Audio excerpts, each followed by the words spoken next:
만약에 오늘 밤 하나님께서 직접 우리 성도님들에게 오셔서 귀에 직접 들리는 음성으로 우리를 부르시고 하나님의 일을 맡기신다면 우리 성도님들은 어떻게 반응하시겠습니까? 아마도 즉각 하나님 나를 부르신 뜻대로 내가 그렇게 행하겠습니다, 그렇게 대답하지 않겠습니까? 성경의 많은 인물들이 하나님께서 소명을 주실 때에 바로 그 말씀에 즉각적으로 순종하는 반응을 보였습니다. 예를 들어서 아브라함은 하나님께서 너는 너의 고향과 친척과 아버지의 집을 떠나 내게 보여줄 땅으로 가라 라고 말씀하시자 즉각해서 그 말씀을 따라 자기가 살던 고향을 떠났습니다. 그리고 가나안 땅을 향하죠.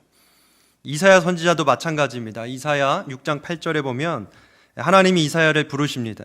내가 누구를 보내며 누가 우리를 위해 갈꼬 라고, 이렇게 내가 누구를 보낼까 라고 하나님께서 고민하실 때에 이사야가 대답을 하죠. 내가 여기 있나이다, 나를 보내소서. 이렇게 성경의 인물들은 하나님께서 부르시면 즉각 응답을 하는 식으로 이렇게 이루어지기 때문에 그 대화가 길지가 않습니다. 소명 기사는 길어봤자 10절 이내로 그렇게 끝이 납니다. 그러나 대화가 길어진 인물이 2명 딱 있습니다. 누가 누구죠?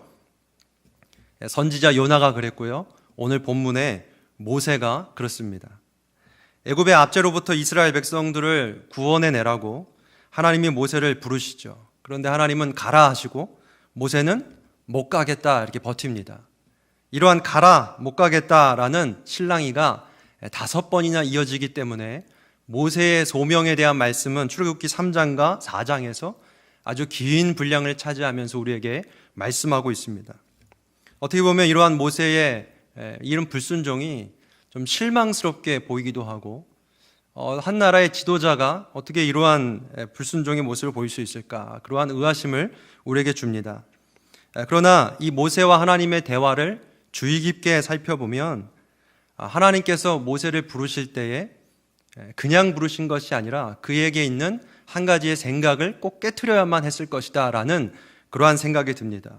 이 모세뿐만 아니라 이스라엘도 마찬가지였죠. 하나님께서 그들을 부르실 때에는 그들이 갖고 있는 생각의 틀이 있었습니다. 바로 어떤 힘에 의해서, 능력에 의해서 일이 되어진다라는 생각이었죠. 모세는 40년을 애굽의 황실에서 왕자로 자랐습니다. 당시에 애굽은 세계 최고의 능력을 가진 대제국이었죠. 그래서 애굽하면 힘의 상징입니다. 능력의 상징이죠.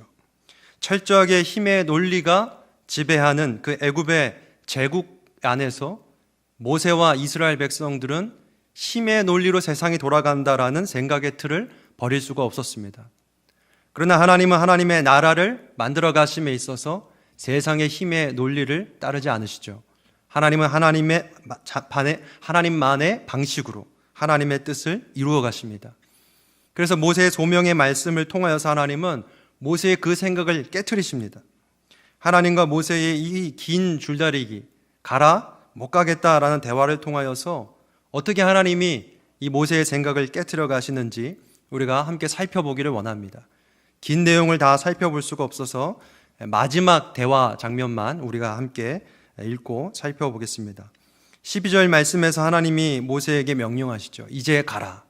처음 말씀하시는 것이 아니라 이제 여러 번 말씀하셨습니다. 5번째 이제 말씀하시면서 모세는 역시나 그 대답을 따르지 않고 이렇게 답합니다. 13절 말씀에 모세가 이르되 오 주여 보낼 만한 자를 보내소서, 이렇게 말씀을 합니다. 여기 보낼 만한 자를 원어로 그대로 직역을 하면 손을 지닌 자를 보내소서, 이런 말입니다. 여기에 손은 능력을 상징하죠. 그러니까 보낼 만한 자를 보내소서라는 말은 나같이 능력 없는 사람이 하나 할 수 있는 일이 아닙니다. 하나님 능력 있는 사람을 보내십시오, 그렇게 정중히 거절을 하고 있는 것입니다. 모세가 5번이나 하나님의 말씀을 거절했던 이유가 바로 이런 이유 때문입니다. 우리 앞서서 모세가 이런 얘기를 하죠. 하나님 내가 누구이기에 그들에게 갑니까? 그들이 제 말을 듣지 않을 것입니다. 하나님 나는 말재주가 없습니다. 말할 능력이 없습니다. 계속해서 모세는 나의 능력이 없음을 얘기합니다. 그러면서 보낼 만한 자를 보내라고 하나님께 말씀을 드리죠. 그런데 여기서 하나님이 깨뜨리시는 모세의 생각은 무엇입니까? 하나님은 모세가 보낼 만한 자이기 때문에 부르신 것이 아니었습니다. 하나님은 보낼 만한 자를 부르지 않습니다. 그럴 거였으면 이미 40년 전에 모세를 부르셨겠죠. 40년 전에는 모세는 애굽의 왕자였습니다. 그는 애굽의 문명을 배웠고 그에게 많은 권력이 있었습니다. 그러나 하나님은 그때 그를 부르지 않았습니다. 그가 자신의 모든 권력을 다 잃어버리고 사회적으로 가장 낮은 직업이었던 목동으로 광야에서 40년간 살았을 때, 잃어버릴 거 다 잃어버리고 낮아질 대로 다 낮아졌을 때 하나님이 그를 부르십니다.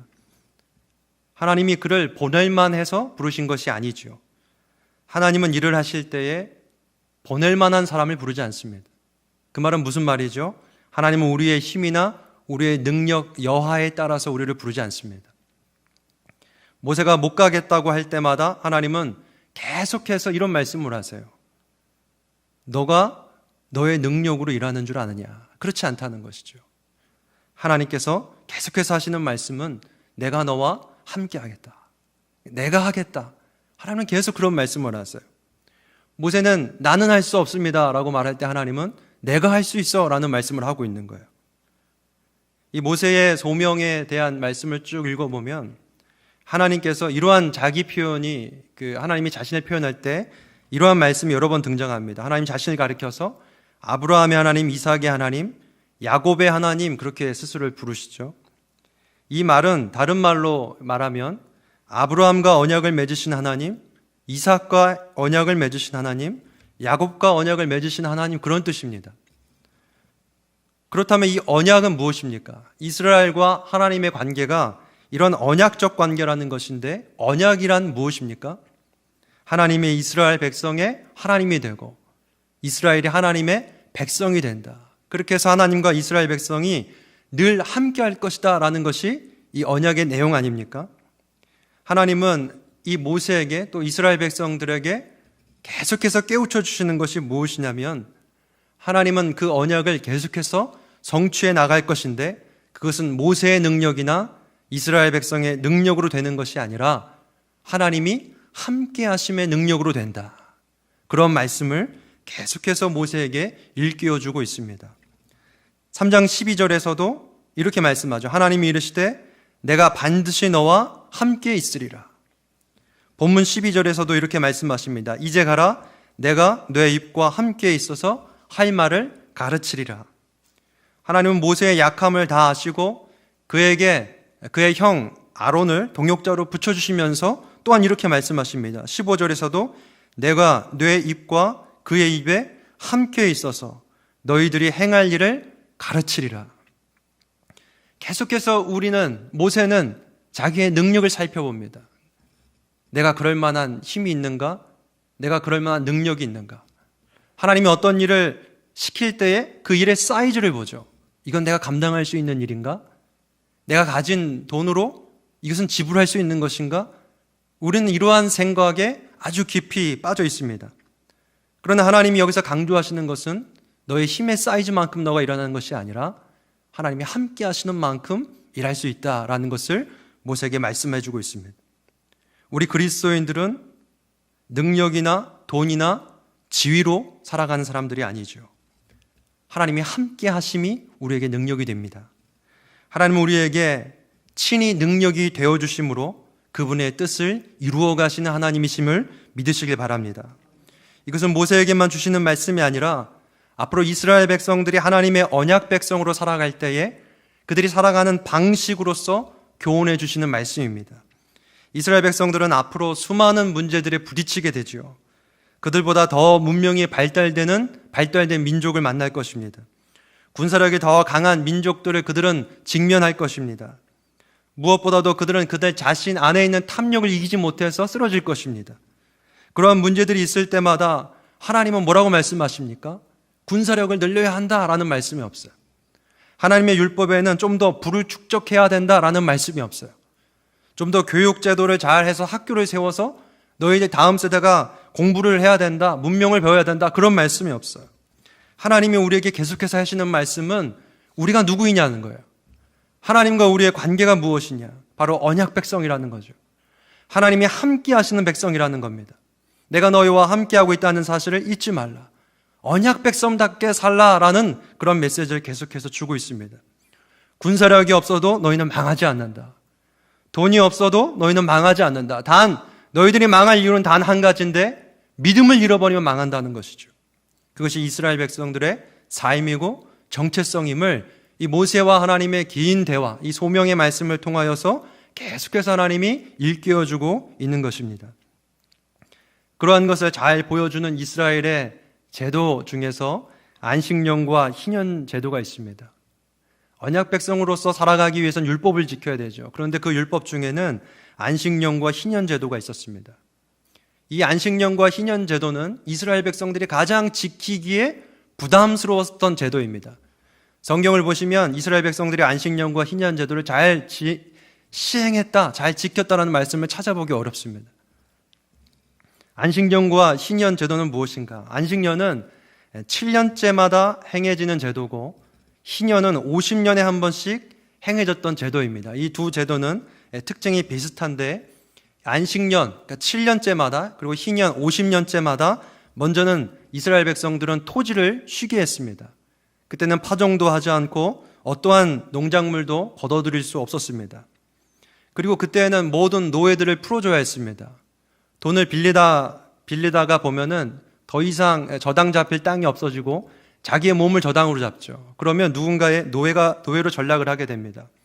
안식년과 희년이 되면 이러한 노예를 풀어줘서 자유인으로 만들어줘야 했습니다. 그리고 채권자가 채무자에게 빚을 독촉할 수 없었고 모든 부채를 면제해야 했던 해가 바로 이 안식년과 희년의 해입니다. 그래서 이 안식년과 희년을 해방의 해나 또는 면제의 해다라고도 그렇게 말을 합니다. 근데 여러분, 우리가 상식적으로 생각을 해봐도 이 안식년과 희년을 지키는 것이 쉬웠을까요? 어려웠을까요? 굉장히 어려웠겠죠. 막대한 재산을 손해봐야 하는 그러한 제도였습니다. 노예를 풀어주면 일손이 감소나죠. 일손이 없어지면 수입이 줄어들 수밖에 없습니다. 그들은 실제적인 자기의 수입을 줄여야 했던 이 제도가 바로 안식년과 희년이었습니다. 사업하시는 분들도 아시겠지만 가게를 1년 동안 운영하지 않았을 때 손해가 엄청 크죠. 그럼에도 불구하고 하나님의 언약 백성으로서의 가장 큰 특징, 그것이 바로 이 안식년과 희년을 지키는 삶이었습니다. 하나님은 그런 말씀을 하십니다. 이 안식년과 희년, 그것을 지킴으로써 많은 막대한 손해가 예상되겠지. 그러나 한번 살아보라는 겁니다. 그렇게 살았을 때에 망하는지 손해보는지 지켜보라는 것이죠. 어떻게 된다고 하나님 말씀하시죠? 망하지 않는다. 그런 말씀을 하세요.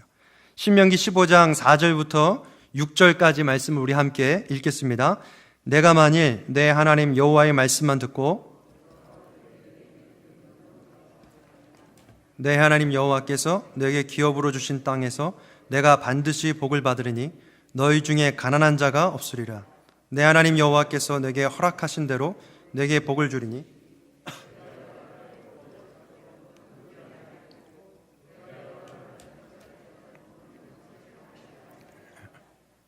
세상의 방법으로 생각을 해보면 안식년과 희년을 지키면 지킬수록 이스라엘 백성들은 부하게 됩니까? 가난하게 됩니까? 가난하게 돼야 되죠. 더 잘 돼야 됩니까? 망해야 됩니까? 망해야 되죠. 그러나 하나님의 말씀은 망하지 않는다는 거예요. 오히려 더 잘 돼서 복을 받을 것이고 가난한 자가 없는 그런 나라가 될 것이다. 꾸어줄지라도 꾸지 않는 그런 나라가 될 것이다. 이스라엘 백성들에게 하나님이 그렇게 말씀을 하시면서 이 제도만큼은 꼭 지켜라 그렇게 말씀을 했어요. 좀 쉬어도 1년 동안 농사 짓지 않아도 망하지 않는다. 노예 다 풀어줘도 망하지 않는다. 하나님께서 무언가 하라라고 하실 때에는 그 함으로써의 생겨나는 손해까지라도 하나님이 막아주신다라는 그런 말씀이 전제되어 있습니다. 하나님께서 무언가 우리에게 하라고 하실 때는 그것을 할 수 있는 능력도 주시겠다라는 전제가 거기에 있는 것입니다. 왜 그렇죠? 하나님께서 하신 말씀이기 때문에. 하나님께서 하신 말씀은 하나님께서 함께 하심으로 하게 하십니다. 여러분 믿으십니까? 이것은 이스라엘 백성들에게 굉장히 실제적인 문제였습니다. 삶의 문제였죠. 그들은 이 문제 앞에서 믿음으로 살아야 했어요. 그런데 점점 이스라엘 백성들이 어떻게 하죠? 믿음으로 사는 것이 아니라 사는 대로 믿기 시작해요. 가난해질 거야, 망할 거야 라는 그 삶의 법칙이 먼저 작동을 해서 결국엔 믿음대로 살지 못하고 자기들의 방식대로 세상이 말하는 방법대로 살면서 결국엔 안식년과 희년을 지켜 살지 못하게 됩니다. 여러분, 이러한 말씀대로 살아가야 하는 이러한 법칙이 오늘날 우리에게도 똑같이 적용됩니다. 하나님은 우리에게도 무언가를 말씀하십니다. 계속해서 말씀을 접할 때마다, 큐티를 할 때마다 하나님께서 우리에게 요구하시는 것들이 있습니다. 그럴 때마다 우리는 모세와 하나님이 실랑이를 벌였던 것처럼 그 말씀 앞에서 실랑이를 벌일 때가 있어요. 하나님, 못하겠습니다. 그러니까 하나님은 계속 하라고 하시고, 하나님, 저는 아직 때가 안 된 것 같습니다. 보낼 만한 자를 보내십시오. 이렇게 말할 때가 많이 있습니다. 이제는 좀 그 사람을 좀 사랑해도 되지 않겠니? 그 사람을 이제는 조금 품어줘야 하지 않겠니? 이제는 너의 것을 조금 내려놔야 되지 않겠니? 너의 탐욕을 이제는 조금 내려놔야 되지 않겠니? 하나님은 우리에게 계속해서 말씀을 하지만 우리는 뭐라고 반항을 하고 계십니까? 우리가 하나님의 말씀대로 살지 못하는 것은 말씀을 몰라서가 아닙니다. 그 말씀대로 살 능력이 없다고 생각하기 때문입니다. 그래서 두려운 거죠. 이 말씀대로 살다가는 손해볼 거죠. 두렵기 때문이에요. 그러나 하나님께서 하라라고 하신 말씀은 할 수 있는 능력을 주십니다. 하나님이 거룩하게 살라라고 하실 때는 거룩하게 살 수 있는 능력 또한 주심을 믿으시기 바랍니다. 하나님이 하지 말라 하실 때는 하지 않을 수 있는 능력도 주십니다. 하나님께서 음란하게 살지 말라, 거짓되게 살지 말라, 탐욕을 부리며 살지 말라라고 하실 때는 그렇지 않을 수 있는 능력도 주심을 잊지 마시기 바랍니다. 하나님은 오늘도 우리에게 성령으로 함께 하시죠. 성령으로 함께 하셔서 우리에게 사랑할 수 있는 능력을 주시고 믿음대로 살 수 있는 능력을 주십니다. 부르신 뜻대로 살 수 있는 능력을 주시는 그 하나님 믿고 함께 하시는 하나님의 능력으로 사는 신일의 그리스도인들 다 되시길 주님의 이름으로 축복합니다. 하나님은 우리가 그렇게 언약 백성으로서 언약 백성답게 살아갈 때에 그 삶을 통하여서 하나님을 나타내시기를 원하십니다. 16절에 보면 하나님께서 모세에게 아론을 동역자로 붙여주시면서 이렇게 말씀하시죠. 우리 16절 말씀 함께 읽겠습니다. 그가 너를 대신하여 백성에게 말할 것이니 그는 내 입을 대신할 것이요 너는 그에게 하나님같이 되리라. 여기서 우리가 주목할 부분은 모세가 아론에게 대하여 하나님같이 되도록 하나님께서 그렇게 일하시겠다는 겁니다. 마치 하나님과 모세의 관계처럼 모세에게 하나님을 보듯이 아론에게 있어서 모세를 볼 때에 하나님처럼 보게 하시겠다. 이 말은 아론이 모세를 하나님처럼 숭배해야 된다라는 그런 뜻이 아닙니다. 모세가 하나님의 말씀을 받아서 그 말씀을 모세에게 전하듯 이제 모세는 그 말씀대로 하나님 말씀대로 전할 때에 아론이 볼 때 어떻게 본다는 거죠? 그 말씀을 그대로 전하는 모세를 하나님처럼 보게 될 것이다. 그러니까 말씀을 대언하는 사람은 하나님이 하나님처럼 보이게 하는 그러한 삶으로 사용하십니다. 반 게메렌이라는 구약학자는 이러한 관계가 또한 이스라엘의 선지자들이 있었죠. 선지자와 백성의 관계와 비슷하다고 그래요. 선지자들이 하나님의 말씀을 받아서 그대로 이스라엘 백성들에게 전하면 선지자들은 백성들이 볼 때에 마치 누구를 보는 것처럼 봐야 했죠? 하나님을처럼 보는 것처럼 봐야 했죠. 마찬가지로 오늘날 언약 백성들의 삶이 그렇습니다. 오늘 우리가 그리스도인으로 부름을 받아서 하나님께서 우리에게 하나님의 말씀을 주고 계세요.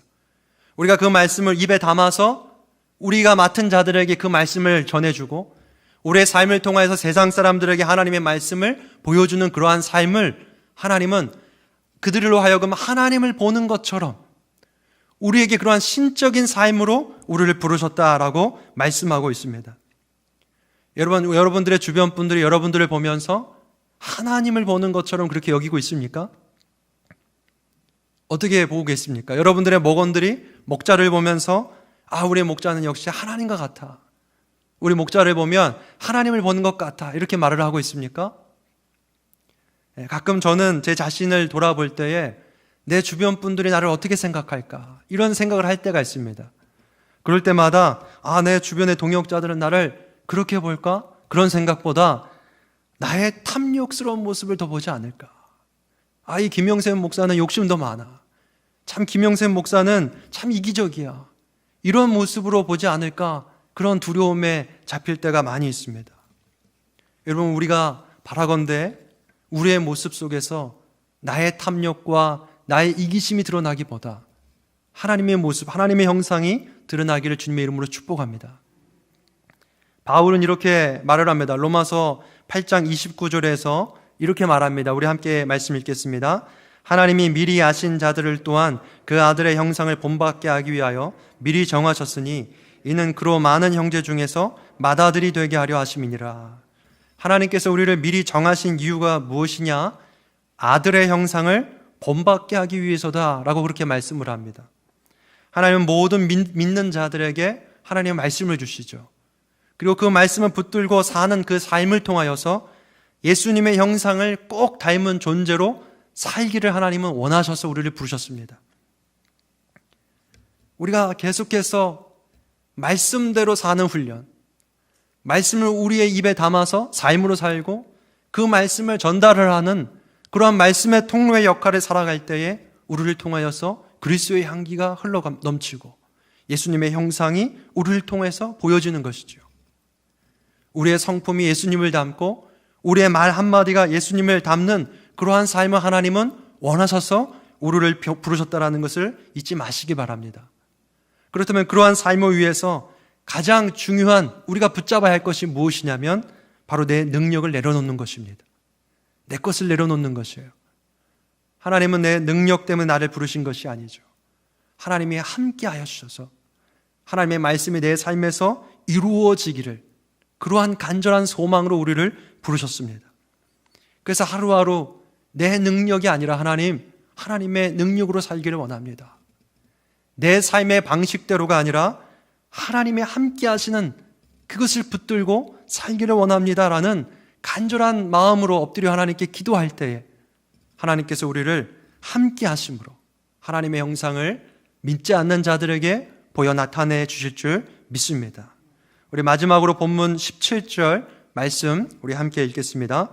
너는 이 지팡이를 손에 잡고 이것으로 이적을 행할지니라. 이제 모세를 보내시면서 마지막으로 이런 말씀을 하시죠. 지팡이를 잡고 이것을 이적을 행하라고 그렇게 말씀을 합니다. 여기 지팡이는 흔히 목동이 양을 칠 때 사용하는 일종의 평범한 막대기였습니다. 마른 막대기였죠. 이 마른 막대기는 마치 모세의 모습과 아주 비슷한 그러한 역할을 하는 것 같습니다. 이 막대기는 그 자체로는 아무런 능력이 없죠. 그러나 하나님께서 그 막대기를 손에 쥐셨을 때에 그 막대기는 하나님이 사용하시는 능력의 지팡이가 됩니다. 이제부터 모세는 자신은 마른 막대기에 불과하지만 중요한 건 무엇이죠? 하나님의 손에 붙들리느냐. 하나님의 손에 붙들릴 때에 그 막대기는 능력이 되거든요. 하나님의 손에 모세가 붙들릴 때에 그 모세가 아론의 눈에뿐만 아니라 바로의 눈에 그가 신처럼 보이는 그러한 신적 권위를 갖게 되는 것이거든요. 그래서 모세는 앞으로 이 막대기에 불과하지만 관건은 하나님의 손에 붙들리느냐 붙들리지 않느냐가 그의 사역을 결정하게 됩니다. 여러분, 오늘 우리가 이 말씀을 통하여서 우리도 이 막대기와 같지 않습니까? 하나님 앞에 내세울 것 아무것도 없어서 주여 보낼 만한 자를 보내소서라고 그렇게 하나님께 대답할 수밖에 없는 우리의 모습이지만, 그러나 우리가 이러한 우리의 그런 대답을 조금 바꿔서 하나님, 나는 막대기와 같이 보잘것없고 능력이 없지만 주여 나를 붙들어 주옵소서. 주님이 나와 함께 하신다면 하나님께 쓰임받는 그러한 지팡이가 될 줄 믿습니다. 그렇게 기도할 수 있는 우리 신일의 성도인들 다 되시기를 주님의 이름으로 축복합니다.